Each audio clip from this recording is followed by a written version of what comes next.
오늘 말씀은 하나님의 영이 거하시는 사람이라는 제목으로 말씀을 전하겠습니다.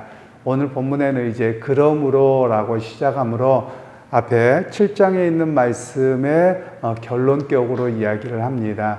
7장에서는 우리가 죄에 대해서 또 육신으로서 살아가는 것이 무엇이냐 이런 이야기를 합니다. 그러면서 오늘 본문에서는 이제 우리가 육신에 속한 자가 아니라 그리스도께 속한 자요, 또 그리스도께 속한 자는 어떤 삶의 모습을 가지고 살아가느냐 이런 이야기를 본문에서는 말씀하고 있습니다. 그러면서 먼저 선언하기를 1절에는 그리스도 안에 있으면 안에 있는 자에게는 결코 정죄함이 없다라고 선언을 합니다. 그러면 정죄함이 없다라는 말은 하나님의 심판에서 영원히 결정 내리는 겁니다. 우리가 정죄라는 표현들을 보면 좀 재판에 대한 이해를 좀 하실 필요가 있습니다. 왜냐하면 로마서에서 쓰여질 때는 로마에 대한 그 문화와 배경 속에서 세워지기 때문에 이게 법과 관련되어지는 그런 법정적 의미가 많습니다. 예를 들면 우리가 이신칭의, 의로 믿음으로써 의롭다 한다 이런 표현도 사실은 법적인 표현들입니다. 그래서 오늘 먼저 법적인 표현으로서 어떤 이야기를 하냐, 예수 안에 있는 자에게는 마지막 선고가 없다 이런 겁니다. 그러면 여러분, 우리가 언제부터 그 사람이 법정에서 이야기를 하자면 죄인입니까? 우리나라 상황이 조금 제가 이렇게 불만인 것들이 종종 있는데요. 그게 뭐냐면, 물론 TV에 나오는 게 이제 정치인들만 그렇습니다만, 일반적으로는 우리나라에서도 법상으로는 무죄 추종의 원칙입니다. 그런데 우리는 그 사람이 뭐 한다더라 그러면 이미 죄인을 만들어 버립니다. 가족까지 다 죄인을 만들어 버리거든요. 이건 사실 올바른 일이 아닙니다. 우리의 일반적인 삶도 그렇습니다. 그 사람이 어떤 것을 잘못했는지 못했는지에 대해 정확한 판단이 안 나왔습니다. 그럼에도 불구하고 우리는 그 사람이 그랬대라고 하면 끝나버리는 겁니다. 그래서 그 사람의 인생을 다 부정하는 것처럼 그렇게 되는데, 사실은 그게 올바른 일은 아닙니다.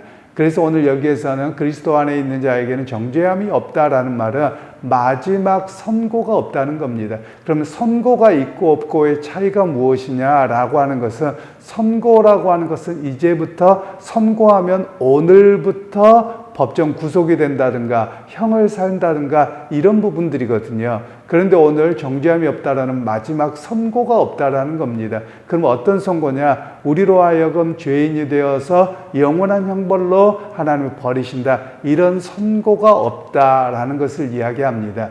그러면서 이 선고가 얼마나 중요한지 모릅니다. 우리가 재판장이나 뭐 TV에서도 보면 마지막에 그 재판장이 이거 두들기면 끝나는 겁니다. 마지막 주문을 하면 끝나거든요. 요즘에 좀 안 두들기는 것 같습니다만은 그렇게 하면 끝나는 겁니다. 더 이상 뭐가 없거든요. 물론 이제 뭐 상고하고 항고하고 항소하고 뭐 이렇게 할 수는 있겠습니다만, 가장 중요한 것은 법정에서 선언입니다. 그것처럼 오늘 본문에서는 이 법정에서의 선언으로부터 면제받는다. 즉 하나님의 마지막 징계 이렇게 결정하는 그것으로부터 우리가 자유하다라는 것을 먼저 이야기하고 출발합니다.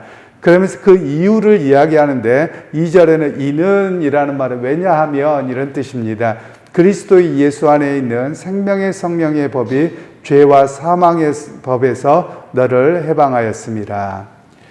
예수 그리스도 안에 있는 생명의 법이 우리로 하여금 죄에 빠지지 않도록, 그래서 하나님의 앞에 우리가 선고받지 않도록 그렇게 하셨습니다. 이런 이야기를 말씀하고 있습니다.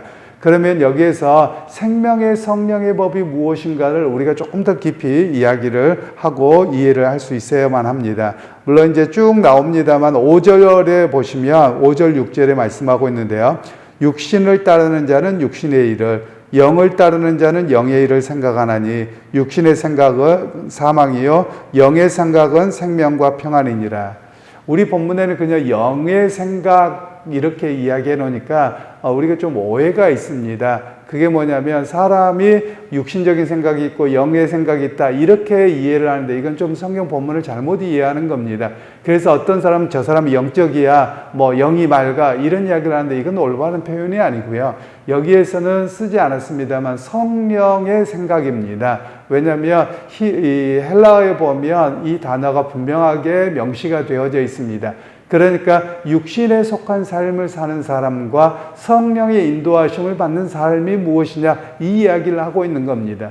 그러면 어제에 이어서 계속해서 육신의 생각이 뭐냐 단순하게 우리가 밥 먹고 뭐 이렇게 자고 뭐 하고 이런 이야기를 말하는 게 아닙니다.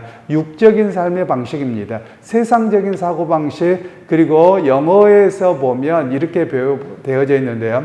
육신의 생각과 또 영의 생각 이렇게 이야기를 할 때 사실은 desire라고 해서 이게 욕망이라고 번역하면 육신에 대해서는 맞는데 또 성령의 욕망 그럼 조금 불편한 표현이란 말이에요. 우리나라 말로 이렇게 적당한 게 없는 것 같은데 어떨 때는 요구라고도 번역을 합니다. 그래서 무언가를 하고자 하는 의도 뭐 이런 걸 쓸 때 단어가 그렇습니다. 그러니까 육신의 생각이라는 말은 육적인 어떤 요구, 세상적인 요구, 또 세속적인 관점에서 무언가를 끌고 가는 것, 바로 이런 것들을 이야기합니다. 그리고 영의 생각이라는 말은 성령께서 오셔서 감동시키는 일입니다. 여러분 우리 자신에게도 한번 잘 생각해 보시면 우리가 말씀을 따라서 보자면요. 남을 미워하고 남과 갈등합니다. 이거는 육신의 생각입니다. 육신적인 이야기입니다. 남을 미워하고 이런 것들은 다 육신적인 겁니다.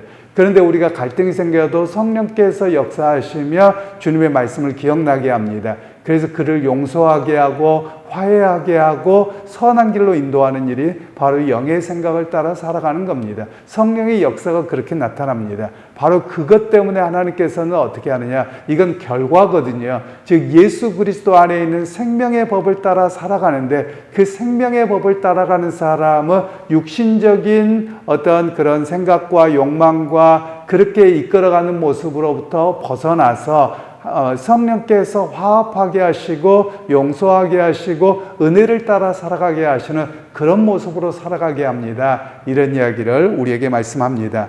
그러면서 7절 말씀에는 육신의 생각은 하나님의 원수가 되나니 이는 하나님의 법에 굴복하지 아니할 뿐 아니라 할 수도 없습니다. 여러분 오늘 우리가 굉장히 좀 깊이 고민해야 될 부분들입니다. 왜냐하면 한국 교회가 이 본문에 대한 이해를 잘못하거나 또는 이 말씀을 따르지 않습니다. 즉 육신적인 삶을 살아가고 육신적인 그 욕망과 그 속에서 살면서 나는 뭐 하나님 오늘 이 본문에서는 이렇게 살아가면 하나님과 적대적이라고 말씀을 합니다. 그리고 하나님을 기쁘시게 하지 못한다는 거예요.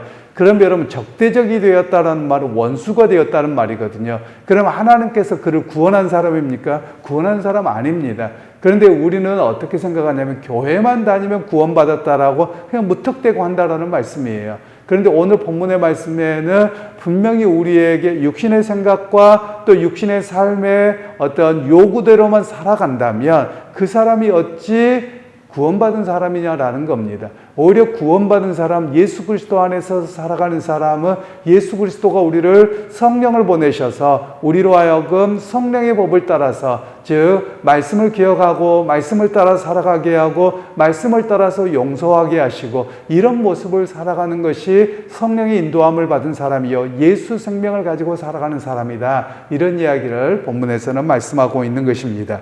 그리고 이제 9절 말씀에 만일 너희 속에 하나님의 영이 거하시면 너희가 육신에 있지 아니하고 영에 있나니 누구든지 그리스도의 영이 없으면 그리스도의 사람이 아니라. 이제는 성령을 가리켜서 그리스도의 영이라고 표현을 합니다. 즉 그래서 우리가 삼위일체를 이야기하자면 이렇게 이야기를 합니다. 우리가 뭐 여러 가지 설명의 방식이 있는데요. 이렇게 설명하기보다도 좀 이렇게 설명하는 방식이 조금 더 나아 보입니다.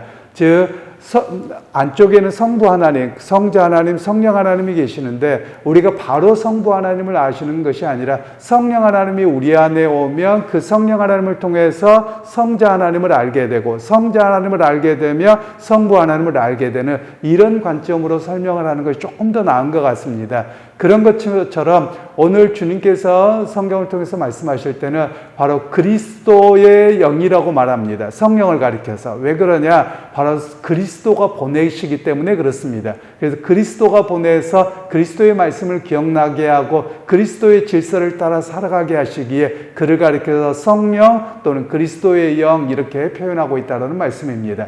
그러면서 그리스도의 영으로 오시는 성령께서 어떤 일을 하시느냐? 즉 우리로 하여금 성령 안에 거하게 한다는 거예요. 그런데 만일 우리 가운데 그리스도의 영이 없으면 그리스도의 사람이 아니다. 그러면 그리스도께서 가르치신 일이 무엇이냐는 거예요. 우리는 잘 모릅니다. 그 사람이 성령을 받은 사람인지 아닌지 어떻게 합니까? 우리는 보통 교회에서 은혜 받았다고 하고 기도하고 이걸로 말하는데 그렇지 않고요. 그 사람이 그리스도의 법과 말씀을 따라 살아가면 그리스도의 영이 온 성령이 거하시는 사람이고 그리스도의 말씀과 그것을 따라 살지 아니하면 그 안에는 그리스도의 영이 없다는 겁니다. 그래서 여러분 오늘 우리로 하여금 굉장히 중요한 메시지입니다. 많은 사람들이 교회를 다니는데 말씀과는 상관없는 삶을 살아갑니다. 여러분 그 사람을 가리켜서는 그리스도의 영이 없는 사람이라는 거예요. 그래서 그 사람은 결국 구원받지 못한다라는 겁니다. 그런데 우리는 그냥 교회당만 다니면 구원받는다고 하고요. 그냥 종교적인 열망 속에만 있으면 구원을 받는다고 이야기를 합니다. 여러분 말씀을 통해서 우리가 정말 깊이 우리 자신을 되돌아봐야 될 것이 그냥 종교적인 열망 그 자체가 구원받은 것이냐 아니면 그리스도의 영인 성령께서 오셔서 그 말씀을 좇아서 온전하게 살아가도록 나를 조정하게 하시고 그리스도를 닮아가게 하고 그리스도의 말씀을 기억하고 순종하고 살아가게 하느냐 이것으로 구원의 문제가 달려있음을 이야기하는 겁니다. 만일 여러분 우리가 하나님의 말씀을 좇아 살아가는 능력이 부족할 수는 있습니다. 부족하고 연약합니다. 그래서 매번 넘어지기도 하지요. 그래서 우리가 끊임없이 해야 될 일은 성령께서 우리 가운데 감동시키셔서 주님의 말씀을 기억나게 하고 주님의 말씀을 살아갈 수 있도록 내 심성을 바꿔주시고 내 방향을 바꿔주시고 말과 행동을 바꿔주옵소서 그런 기도가 우리에게 필요함을 또한 이야기를 하기도 합니다.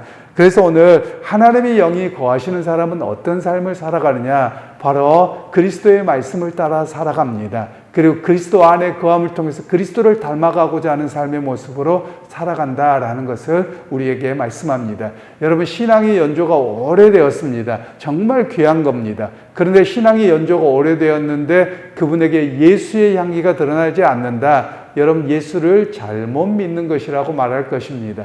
오히려 그리스도의 영이 거하면 그 사람을 통해서 그리스도가 나타나야 됩니다. 그리스도가 나타나고 그를 통해서 주의 말씀의 역사가 나타나는 모습이 되어야만 우리에게 말씀하고 있는 것이지요.